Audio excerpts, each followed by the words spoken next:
Hey, this is Teddy, This is Maya, and welcome to Every Day I Do. because I do is more than one day.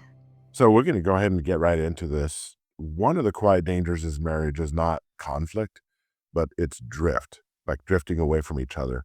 And most couples don't wake up one day and decide to stop loving each other. Instead, life fills up with responsibilities, routines, with work, and even kids and exhaustion. Slowly, without realizing it, couples can begin living next to each other instead of moving towards each other. Yeah, and we want to talk today about what the Bible says about this because the Bible has an idea that we were noticing about pursuing your spouse and what that looks like. And so we know and have talked about many times that marriage is not meant to run on autopilot. Mhm. And we don't want our marriages to run on autopilot. We're not robots. We weren't built to be robots. And so we want to look at what life looks like Mhm. as it fills up with responsibility Yeah. in our routine, in our work, with our kids, and even when we're completely exhausted. And so today, that's what we're going to be talking about. Today, we're going to be talking about why we should pursue our spouse and why it's a continual choice to move towards them. Mm. And because if not, we're going to be like in an ocean, like we're together, but if we're not holding on to each other, clinging on to each other, eventually we're going to start to drift apart. And it Yes. takes intentionality to move towards each other Mhm. in that current of life. And so that's what we're going to talk about today. That's awesome. So the reason that Christians pursue their spouse ultimately, it goes deeper than relationship advice, and it reflects the way that God Himself, how He pursued us. So at the heart of the gospel is the truth that God did not wait for humanity to find Him; He moved towards us first.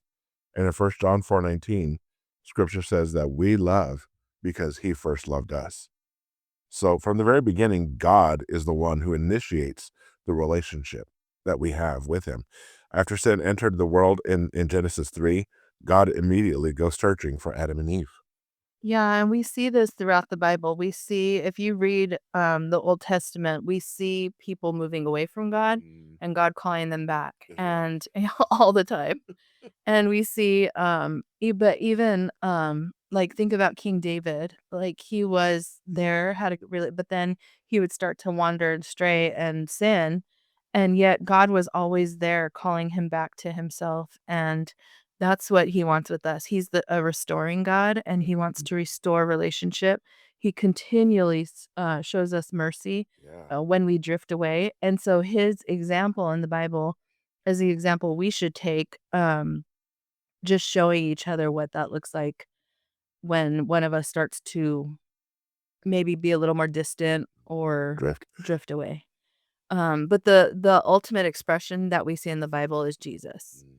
because Jesus came and he lived here on earth as a man, and he ate with his Mm. his disciples, and he slept with and they all slept out in the wilderness, I guess, together, and they ate meals together, and so he was a pursuer in the way that he loved relationship, and so um yeah, Jesus shows us the story of what a pursuing God looks like. Yeah. And I think about how you're talking about how we kind of like we ebb and flow when it comes to God. Like we get closer to Him, but then we draw away, and it's like it's part of our flesh. It's part of Mhm, our fleshly nature.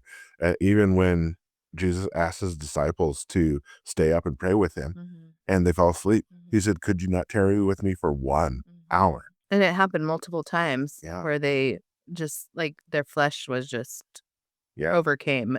And sometimes we even do this in marriage. It's like we can't just tarry with our spouse for 1 hour, Mhm. whatever it may be. It might be praying or having some intimate time or whatever. And 'Cause our thoughts take us away exactly, and just, things start to crowd out that moment that we could be spending together. absolutely. So the Bible makes the connection explicit in Ephesians 5:25 that husbands love your wives as Christ loved the church and He gave Himself for her. The model of love in marriage is Christ's pursuit of His people. Christ's love is not passive.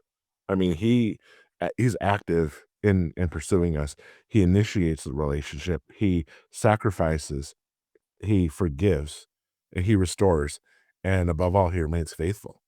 So Christian marriage is meant to mirror that same kind of love. I think that in marriage, when we are initiating love, when we're showing self-sacrifice, those are the moments that we're pursuing. Mm, And if we could both be pursuing or we could both be initiating or whatever, but pursuit is on both, I guess, is what I'm getting at. Like, you can't just say, like, the husband should just pursue mm, the wife should just initiate with her husband. It's a constant, like, giving of yourself to each other. We're both, like, supposed to reflect Christ in the marriage, and so for both of us to be faithful in the marriage, for mm. both of us to, um, just initiate conversation or Yeah, initiate time together, um, it just can't always be on one person. that's right. And we have to be our favorite word, Mhm. intentional. We have to be intentional about it. But, yes, we both have to pursue each other. I believe that it's men's responsibility to actively pursue his wife and chase after her, and that she feels that pursuit, that she's loved, she's Mhm. cared for. Mhm. Yes, both of us need it, Mhm. absolutely. But I think that there is a heavier burden on the man, on the husband, Mhm. to make sure that his wife feels loved, pursued, and that he's actively doing that. And we're gonna look at that because, if you've ever read Song of Solomon, you'll see that there's an active pursuit of love, and this is a love story. It's a Mhm. book of romantic love, but it's also a picture of God's love for us, and Yes. so I love that you can look at it both ways, but the thing is, like, how you were talking about being intentional, that's part of what this means is when a husband's pursuing his wife, like, think about when you're dating and a man is pursuing a woman, he wants to date her, he wants to get to know her. I always want like, our daughter, she's kind of at that age where Mhm. she's, like, meeting guys and they pursue a lot of guys pursue her. But it's the one that goes the extra mile. It's the one that's gonna do and I don't know yet in her life that she's seen that, like, that one that is just like, "I wanna be with you no matter what." Yeah. But when you see that, it is a special kind of love because so many people are so self-centered that we were talking about this recently Mhm. and just where what's in it for me. I think that in this kind of pursuit, it's not about what's in it for me. It's I want you it's not like I'm pursuing you for my pleasure or my benefit. Mhm. I think that's a worldly twisting of this kind of love. And so I think this kind of pursuit is I want to cherish you. I want to Mhm. protect you. I want everything for That's your awesome. good, not for my own Yeah, benefit. that's awesome. And that's God kind of love, right? Yeah, He's absolutely. not pursuing us for his benefit. He's Yeah. pursuing us for our benefit. Yeah, absolutely. We're going to go to Song of Solomon. In this whole book, the husband and wife are repeatedly seeking one Mhm. another. And I always think it's funny because if you read it, you'll see, like, why are they never together? They're always looking for each other. Yeah. But it's a beautiful picture of pursuit. Absolutely. In Song of Solomon 3, 1 through 4, it said the bride is the one talking, the wife. She says, I sought him whom my soul loves. I will rise now and go about the city. I will seek him whom my soul loves. So she's actively searching for her beloved, and she calls him Mhm. that, my beloved. Yeah. I love that. And we actually have tattoos Yes. that we got about, I don't know, 15 years ago, Yes. maybe. And so mine says, I am my beloved's. And mine says, "My beloved is mine." And we took that from Song of Solomon just Mhm. because we wanted to just like consistently remind ourselves that we are connected and We are each other's beloved. yeah, we beloved. That's such a beautiful word. I'm gonna start calling you that. My hi, beloved.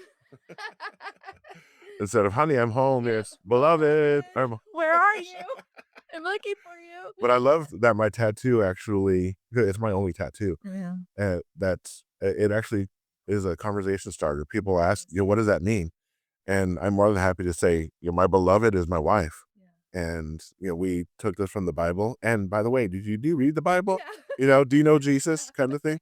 Yeah, It's a good starter conversation. absolutely. So loving this book is, like you said, it's intentional and it's very expressive. Another example appears in Song of Solomon 4:7, where it says, "You are altogether beautiful, my love. There is no flaw in Mhm. you." And I love that he says that there's no flaw Mhm. in you, because that's how we are with how we should see our spouses. Mhm. It's like, yes, we're both sinners. Mhm. Yes, we both, you know, fail in many ways, but we see each other that there's no flaw Mhm. in either one of We us. overlook those things. We, Absolutely. like, see it through the eyes of love. Yes, and that's how it is. And so the husband here openly affirms and he admires his bride. And this reminds couples that the pursuit of marriage includes speaking admiration, speaking words of life, and expressing desire over your spouse. And couples should be moving towards each other both emotionally and physically. Like, real love is always you're constantly expressing that love. Yes. And I think, like, our children are a prime example. We're always, like, hugging them, Mhm. telling them we love them, and it's not that they don't know that, Mhm. but that continual affirmation of it is just a reminder that I'm loved. And so a lot of people will do that with their kids very easily because I think maybe because there's less chance of rejection or hurt. Yeah. But with your spouse, I don't know, like, I think some people don't give it as freely to their spouse, and maybe because they're expecting the spouse to do it first, Mhm. maybe it's because I don't know why, but there's some, people just don't Yeah. continually express that love to their Yeah. spouse. And I, for one, know that I love being told, "I love you" Mhm. by you Yeah. and being told that I'm beautiful. You're so good at whenever we get ready and go somewhere, you always tell me I'm beautiful.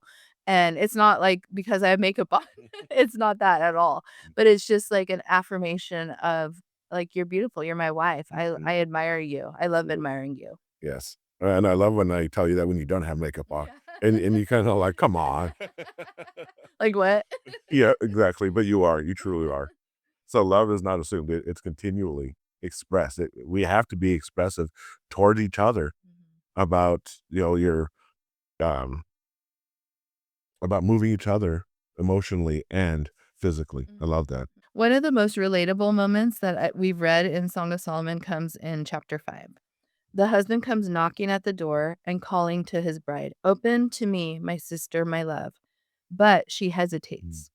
And by the time she actually gets up to open the door, he's gone. And this was always very interesting to me because I thought, well, how long did he wait? Yeah.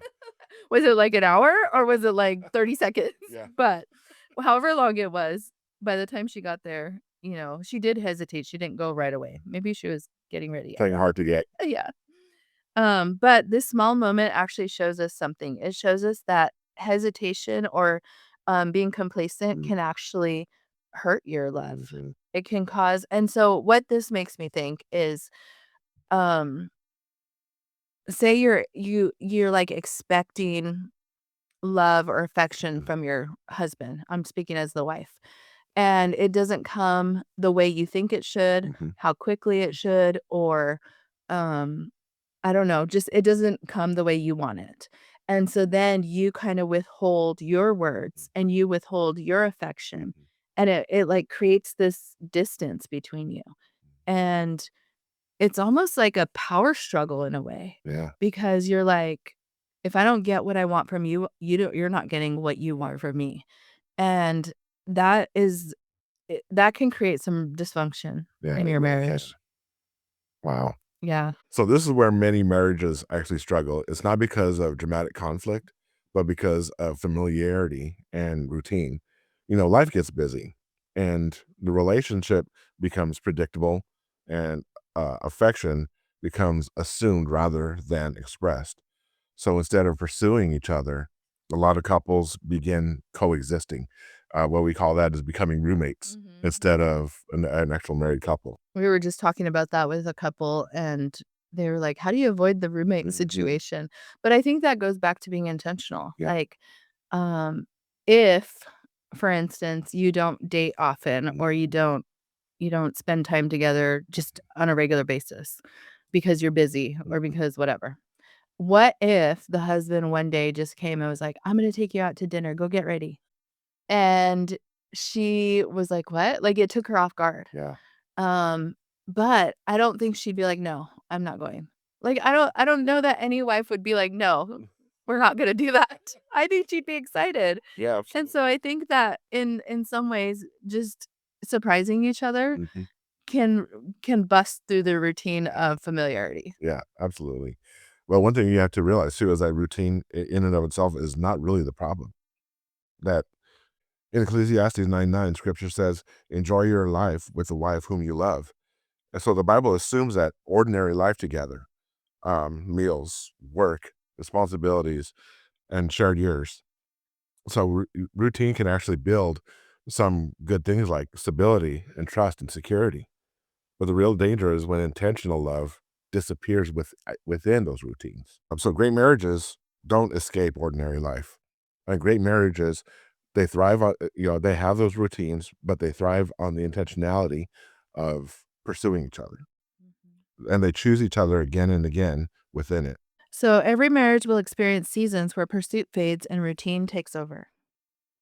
The gospel reminds us that love is not sustained by feelings, it's sustained by intentional movement toward one another. The reason we pursue our spouse is because we have first been pursued by God. That's right. So the love that we share our spouse reflects the love that we received from Jesus Christ himself. And that means that every day we have the opportunity to do something simple but powerful, and that is to move toward the person that God has given us. God has given you your spouse. He didn't just, you guys didn't just come together. God chose your spouse for you and he put you together. So we have to be intentional with everything that we do, how we have our relationship with our spouse. It's so important. So the moment that we stop pursuing our spouse is the moment that we start drifting. But God becomes something beautiful when two people keep choosing day after day to move towards each other with the same kind of love that God has shown us. Well, thank you all for joining us for this episode, and we hope to see you next time. Thank you.